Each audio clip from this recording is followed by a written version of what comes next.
હવે એક નકલી અધિકારી ફરી ઝડપાયો છે અને તે પણ સુરતમાંથી નકલી ફોસ્ટા ઇન્વેસ્ટિગેશન અધિકારી કે જેને સુરતથી ઝડપી લેવામાં આવ્યો છે। પોતે ફોસ્ટા અધિકારી હોવાનું ઓળખાણ આપી અને રોફ જમાવતો હતો।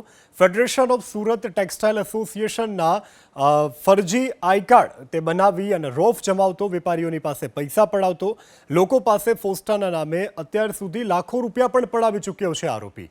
એક વ્યાપારીની પાસે 40,000 પડાવતા માહિતી સામે આવી અને ફોસ્ટા પ્રમુખ કૈલાસ હકીમને જાણકારી મળતા તેઓએ આ અંગે પોલીસને જાણ કરી। તપાસ કરી તો ઇકોસેલ અને ક્રાઇમ બ્રાન્ચે આ અંગે જાણ થતાની સાથે તપાસ આરંભી। ઇકોસેલના નકલી ફોસ્ટાના ઇન્વેસ્ટિગેશન અધિકારીની ધરપકડ કરી છે।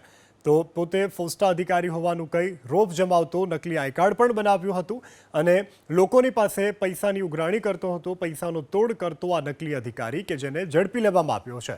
ફેડરેશન ઓફ સુરત ટેક્સટાઇલ એસોના ફરજી આઈ કાર્ડ તેણે બનાવ્યા હતા અને પોતે અધિકારી હોવાનું વેપારીઓને કહેતો, વેપારીની પાસેથી પૈસા પડાવતો, લોકો પાસે ફોસ્ટાના નામે અત્યાર સુધી તે પૈસા પડાવી ચૂક્યો છે।